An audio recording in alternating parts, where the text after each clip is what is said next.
बोलो भोलेनाथ भगवान की जय। माता पार्वती नंदी बाबा की जय। श्री शिवाय नमस्तुभ्यं, श्री शिवाय नमस्तुभ्यं, श्री शिवाय नमस्तुभ्यं। हर हर महादेव, हर हर महादेव, हर हर महादेव। भक्तगण भगवान शिव कथा के रसतत्व का ध्यान से श्रवण करें एवं भगवान शिव पर दृढ़ भरोसा करें। आपके समस्त कार्य भगवान शिव की कृपा से निश्चित पूर्ण होंगे, इसमें संदेह नहीं है। बोलो भोलेनाथ भगवान की जय। माता पार्वती नंदी बाबा की जय। श्री शिवाय नमस्तुभ्यं, श्री शिवाय नमस्तुभ्यं, श्री शिवाय नमस्तुभ्यं। अथ 7वां अध्याय शिव जी के विविध ध्यानों तथा पूजा विधि का वर्णन। ईश्वर बोले, साधक को अपनी बाईं ओर चौकोर मंडल का निर्माण करना चाहिए। उस मंडल की प्रणव के द्वारा पूजा कर अस्त्र मंत्र से शोधित कर आधार से शंख स्थापित करें। इस प्रकार मंडल में स्थित शंख का प्रणव से पूजन करें। सबसे पहले चंदनाद द्वारा सुवर्षित जल से शंख को पूर्ण करके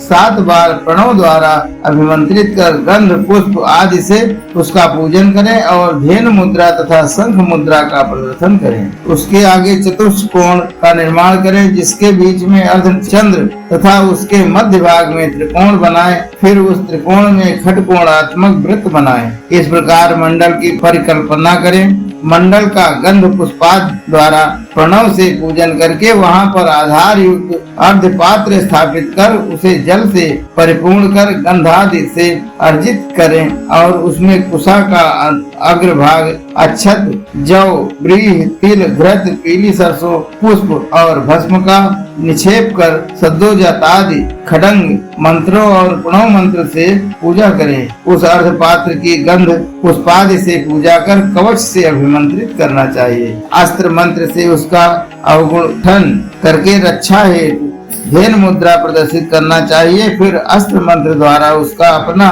तथा गंधादि पूजन सामग्री का प्रोक्षण करें। उसके अनंतर कमल की ईशान दिशा में स्थित कमल पर ओंकार का उच्चारण करके गुरुवासनाय नमः इस प्रकार कहकर आसन प्रदान करने की भावना करें और गुरु के उपदेशानुसार वह गुरु मूर्ति की परिकल्पना करें। ओम गुरुभ्यो नमः इस मंत्र का उच्चारण कर गुरु का आवाहन करें तथा दक्षिणाभिमुख स्थित हुए उनका ध्यान करें, जो प्रसन्न मुख है, सौम्य एवं शुद्ध स्फटिक के समान निर्मल है तथा हाथ में वर एवं अभय मुद्रा को धारण किए हुए हैं, जिनके 2 नेत्र हैं और जो साक्षात शिव स्वरूप हैं। इस प्रकार गुरु का ध्यान कर क्रमशः गंध पुष्पादि से उनका पूजन करें। फिर उस पद के नेतृत्व से कोण में स्थित पद पर गणेश के आसन के ऊपर गणपति मूर्ति की परिकल्पना करें और गणानाम इस मंत्र से गणपति का आवाहन करें। तत्परांत एकाग्रचित होकर इस प्रकार उनका ध्यान करें। वे रक्त वर्ण वाले विशाल काय संपूर्ण आभूषणों से अलंकृत चारों हाथों में क्रमशः पास, अंकुश, अक्षय माला तथा वर मुद्रा धारण किए हुए हैं। वे गजानन प्रभु ध्यान करने वाले उपासकों के संपूर्ण विघ्नों को नष्ट करने वाले हैं। इस प्रकार गणपति का ध्यान कर गंध पुष्पादि उपचारों से उनका पूजन करें। केला, नारिकेल, आम्र फल, लड्डू तथा फल सहित नैवेद्य समर्पित कर नमस्कार करें। पद के वायव्य कोण वाले कमल पर संकल्प पूर्वक स्कंद के लिए आसन प्रदान करें और स्कंद की मूर्ति बनाकर बुद्धिमान साधक उसी में उनका आवाहन करें। स्कंद गायत्री का उच्चारण करने के अनंतर कुमार का इस प्रकार ध्यान करें, जो उदीयमान सूर्य के समान तेजस्वी तथा श्रेष्ठ मयूर के आसन पर स्थित है, जो 4 भुजाओं से युक्त परम कृपालु मुकुट आदि आभूषणों से सुशोभित और अपने चारों हाथों में वर अभय मुद्रा शक्ति तथा कुक्कुट धारण किए हुए हैं। इस प्रकार ध्यान करके गंध पुष्पादि पूजोपचार सामग्री से विधि पूर्वक उनकी पूजा करें। इसके बाद पूर्व द्वार के दाहिनी ओर रहने वाले अंतःपुर के रक्षक साक्षात नंदीश्वर की भली भांति पूजा करें, जो सोने के पर्वत के समान संपूर्ण आभरणों से विभूषित बाल चंद्र युक्त मुकुट धारण किए हुए हैं। सौम्य मूर्ति त्रिनेत्र चतुर्भुज अपनी भुजाओं में दीप्यमान शूल मृग मुद्रा टंक तथा सुमन का वेत्र धारण किए हुए हैं। चंद्र बिंब की सी प्रभाव से युक्त तथा बानर के मुख सदृश जिनका मुख है। इससे नंदी को तथा उनके उत्तर की ओर मरुतों की कन्या श्वेसा जो नंदीश्वर की भार्या है, जो अत्यंत पतिव्रता तथा पार्वती जी के चरणों को आलता आदि से अलंकृत करने में तत्पर रहती है, उनका भी गंध पुष्पादि उपहारों से पूजन करें। तत्पश्चात अस्त्र मंत्र पढ़कर शंखोदक से उस पद का प्रोक्षण करें तथा कर्म आधारादि आसन का भी निर्माण करें। पृथ्वी के नीचे श्याम वर्ण की कल्याणकारिणी आधार शक्ति का ध्यान करें। उसके आगे ऊपर की ओर मुख किए कुंडल की आकार वाले उन अनंत भगवान का ध्यान करें, जिनका शरीर धवल वर्ण का है, जो 5 फण वाले हैं और जो मानो आकाश को चाट से रहे है। तत्पश्चात उस आधार शक्ति के ऊपर 4 पाद वाला एक श्रेष्ठ सिंहासन स्थापित करें। उस सिंहासन के चारों पादों के नाम अग्नि आदि कोणों के क्रम से धर्म ज्ञान वैराग्य तथा ऐश्वर्य है। उनका वर्ण श्वेत पीत रक्त तथा श्याम है। उसके अनंतर पूर्वाद दिशाओं के क्रम से उत्तर दिशा पर्यंत अधर्म आदि का आवाहन करें और लज्जावर्त मणि के समान कांतिमय उन अनंत देव के शरीर की भावना करें। उसके अनंतर कमल की अच्छद अध छद ऊर्ध्व छद कंद नाल कंटक दल और कणिका में इस प्रकार भावना कर क्रमशः उनका अर्चन करें। दलों में 8 सिद्धियों तथा केसरों से में रुद्रा वामा आदि 8 शक्तियों की पूर्व आदि के क्रम से चतुर्दिक भावना करें। कणिका में वैराग्य और बीजों में 9 शक्तियों की भावना करें। इसी प्रकार वामादि शक्तियों की पूर्वाद दिशाओं में कल्पना कर बाद में मनोन्मणि की कल्पना करें। कंद में शिवात्मक धर्म, नाल में शिवाश्रय भूत ज्ञान, कणिका के ऊपर अग्नि मंडल, चंद्र मंडल तथा सूर्य मंडल का ध्यान करें। आत्मा, विद्या तथा शिव, इन 3 तत्वों की कल्पना करने के अनंतर सभी आसनों के ऊपर सुख कर चित्र विचित्र पुष्पों से उद्दसित तथा परव्योमावकाश नाम वाली विद्या के द्वारा अत्यंत प्रकाशमान आसन की मूर्ति के उद्देश्य से पुष्प अर्पित करते हुए परिकल्पना करें। तत्पश्चात आधार शक्ति से आरंभ कर शुद्ध विद्या आसन, शुद्ध ज्ञानासन पर्यंत ओंकार सहित चतुर्थी विभक्ति के अंत में नमः लगाकर नाम मंत्रों का उच्चारण करके विद्वान साधक पूजन करें। यही विधिक्रम सर्वत्र है। मुद्राविद पुरुष अंग मुक्त तथा कला के भेद से उन सद्योजात आदि 5 ब्रह्म देवताओं को पूर्वत उनकी मूर्ति में क्रमशः विनय करें। फिर पुष्पांजलि हाथ पे लेकर देवता का आवाहन करें। सद्योजातम प्रपद्यामि से लेकर शिव में अस्त सदाशिवोम यहाँ तक मंत्र का उच्चारण करते हुए मूलाधार से उठे हुए नाद का 12 चक्रों की ग्रंथियों को भेद कर ब्रह्मारंध पर्यंत उच्चारण कर ओंकार से प्रत्यक्ष होने वाले शिव का इस प्रकार ध्यान करें कि वह सदाशिव शुद्ध स्फटिक के समान वर्ण वाले निष्कल अक्षर सभी लोकों के कारण सर्वलोकमय परम तत्व बाहर तथा भीतर सर्वत्र व्याप्त होकर स्थित अणु तथा महान से महान भक्तों को बिना प्रयत्न दिखाई पड़ने वाले ईश्वर अव्यय ब्रह्मा, इंद्र, विष्णु, रुद्र आदि देवगणों को भी दिखाई न देने वाले वेदों के सार स्वरूप विद्वानों के द्वारा अगोचर सुने जाने वाले आदि मध्य अंत रहित और भव रोगियों के लिए औषध स्वरूप हैं। इस प्रकार एकाग्रचित हो परमेश्वर का ध्यान करके पृथक पृथक मुद्राओं का प्रदर्शन करते हुए उनका आवाहन, स्थापन, सनिरोध, निरीक्षण तथा नमस्कार करें।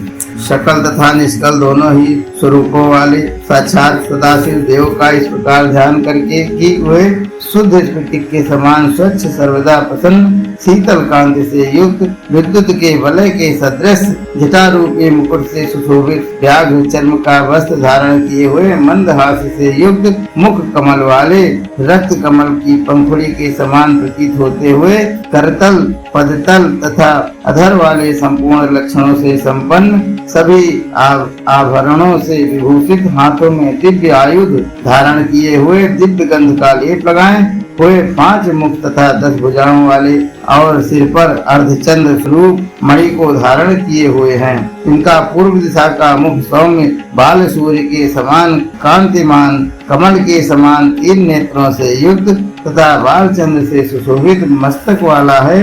इनका दक्षिण मुख नील मेघ के समान सुंदर कांति वाला टेढ़ी भ्रुकुटी युक्त भयानक लाल तथा गोल 3 नेत्रों से युक्त दाढ़ों के कारण विकराल प्रतीत होने वाला, कठिनाई से देखा जाने योग्य तथा फड़कते ऊँटों से युक्त है इनका उत्तर मुख। मूंगे समान रक्ताभ, नीलवर्ण की अलकावली से सुशोभित सुंदर विलास युक्त 3 नेत्रों से युक्त तथा अर्धचंद्र से सुशोभित मस्तक से समन्वित है इनका पश्चिम मुख।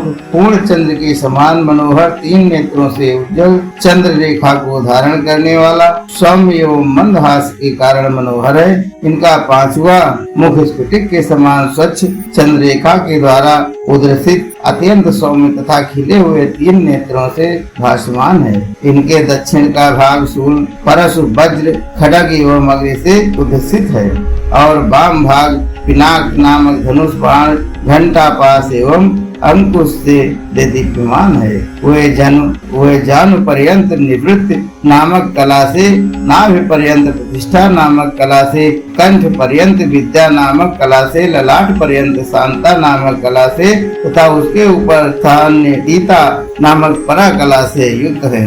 भगवान शिव का 38 कलाओं से समन्वित स्वरूप पंचाध्यात्म व्यापी तथा वैसे ही पंच कलामय विग्रह वाला है।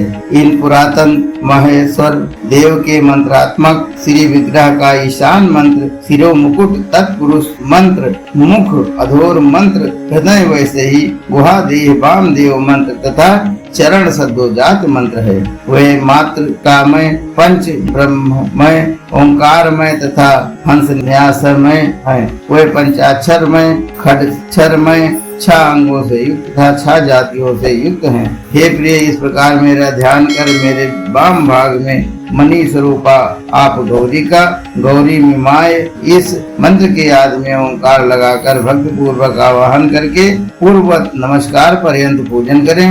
हे ईश्वर, हे देवेश, तब एकाग्र मन हो साधक इस प्रकार तुम्हारा ध्यान करें। खिले हुए कमल के समान कांति युक्त एवं विस्तीर्ण तथा दीर्घ जिनके नेत्र हैं, पूर्ण चंद्र के समान मुख तथा केश नीले एवं घुंघराले हैं, जिनके शरीर का वर्ण नील कमल के समान है, जिनके मस्तक पर अर्धचंद्र विराज रहा है, जिनका वक्ष स्थल अत्यंत उत्तुंग धन स्नग्ध तथा वृत्ताकार है, जिनकी कटी अत्यंत सूक्ष्म तथा श्रोणी प्रदेश स्थूल है, जो पीठ और सूक्ष्म वस्त्र धारण की हुई है, जो सर्वाभरण भूषित है तथा मस्तक पर उज्जवल तिलक से युक्त है, जिनके केश पास सुंदर पुष्प से ग्रथित है, जो सभी गुणों से संपन्न है, जो कुछ लज्जा से जिनका मुख नीचे की ओर झुका हुआ है, जो अपने दाहिने हाथ में स्वर्ण कमल धारण की हुई है और जो हाथ में चामर दंड लेकर सुशासन पर विराजमान है। हे देवेश,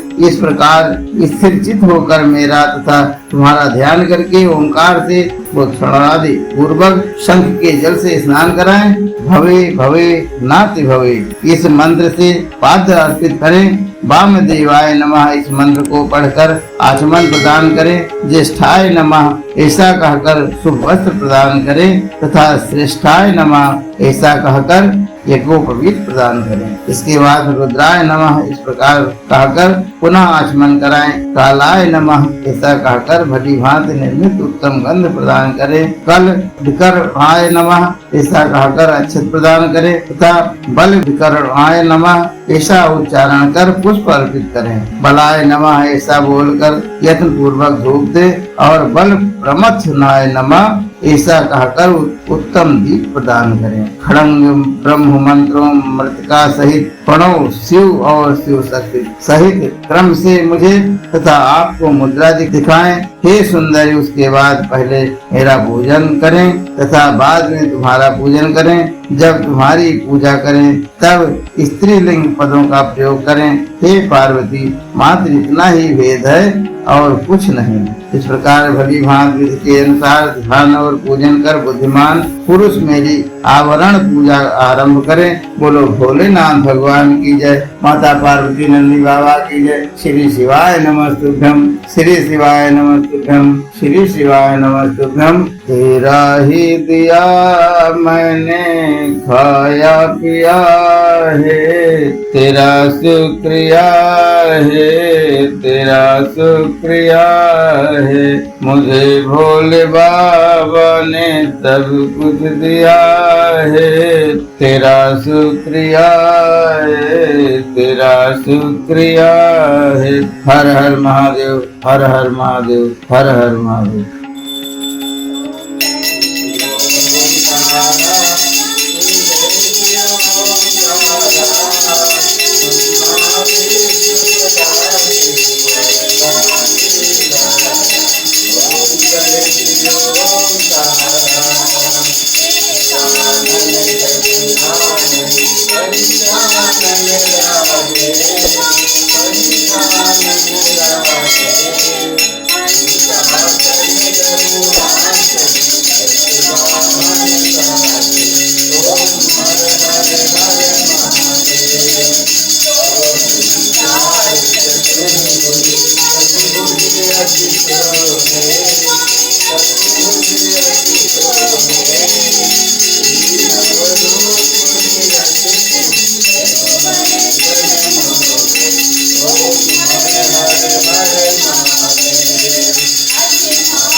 कर्पूरगौरं करुणावतारं संसारसारं भुजगेन्द्रहारं सदा वसन्तं हृदयारविन्दे भवं भवानी